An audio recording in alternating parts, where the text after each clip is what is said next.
السلام علیکم دوستو۔ تقسیم ہند کے وقت لاہور کے دو اشاعتی ادارے بڑے مشہور تھے۔ پہلا درسی کتب کا کام کرتا تھا اور اس کے مالک میسر عطر چند تھے، اور دوسرا ادارہ اگرچہ غیر مسلموں کا تھا لیکن اس کے مالک پنڈت نور کشور قرآن پاک کی طباعت و اشاعت کا کام کرتے تھے۔ نول کشور نے احترام قرآن پاک کا جو معیار مقرر کیا تھا وہ کسی اور ادارے کو نصیب نہ ہو سکا۔ وہاں کسی آدمی کو حتیٰ کہ خود نول کشور جی سمیت جوتوں کے ساتھ اندر داخل ہونے کی اجازت نہیں تھی۔ دو ایسے ملازم رکھے گئے تھے جن کا صرف اور صرف ایک ہی کام تھا کہ تمام ادارے کے مختلف کمروں کا چکر لگاتے رہتے۔ کہیں کوئی کاغذ کا ایسا ٹکڑا نظر آ جاتا جس پر قرآنی آیات لکھی ہوتی، اسے انتہائی ادب و احترام سے اٹھا کر بوریوں میں جمع کرتے، پھر ان بوریوں کو احترام کے ساتھ زمین میں دفن کر دیا جاتا۔ وقت گزرتا رہا اور طباعت و اشاعت کا کام جاری رہا۔ پھر برصغیر کی تقسیم ہوئی، مسلمان، ہندو اور سکھ نقل مکانی کرنے لگے۔ نول کشور جی بھی لاہور سے درگ سکونیت کر کے نئی دلی انڈیا چلے گئے۔ ان کے ادارے نے دلی میں بھی حسب سابق قرآن پاک کی طباعت و اشاعت کا کام شروع کر دیا۔ یہاں بھی قرآن پاک کے ادب کا وہی عالم تھا۔ ادارہ ترقی کا سفر طے کرنے لگا اور کامیابی کی بلندیوں پر پہنچ گیا۔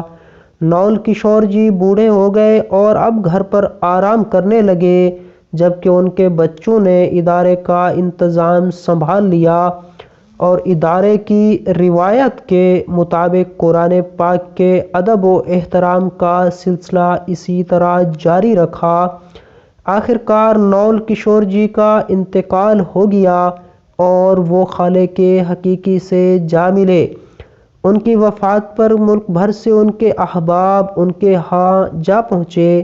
ایک بہت بڑی تعداد میں لوگ ان کی کریا کرم میں شامل ہونے کے لیے شمشان گھاٹ پہنچے۔ ہندوؤں کی زبان میں کریا کرم سے مراد ان کی میت کو جلا دیا جاتا ہے اور ان کی میت کو جلانے کے لیے رکھا گیا۔ میت پر گھی ڈال کر آگ لگائی جانے لگی تو ایک انتہائی حیرت انگیز واقعہ ہوا۔ نول کشور جی کی میت آگ نہیں پکڑ رہی تھی۔ آگ جلانے کی کوشش کی گئی لیکن ہزار بار کوشش کے باوجود بھی میت پر گھی اور تیل ڈالا گیا۔ آگ لگانے کی کوشش کی لیکن کوشش ناکام ہو گئی۔ یہ ایک ناممکن اور ناقابل یقین واقعہ تھا، پہلے کبھی ایسا نہیں ہوا تھا۔ لمحوں بھر میں خبر پورے شہر میں پھیل گئی کہ نول کشور جی کی میت کو آگ نہیں لگ رہی۔ مخلوق خدا یہ منظر دیکھنے کے لیے شمشان گھاٹ کی طرف بڑھی۔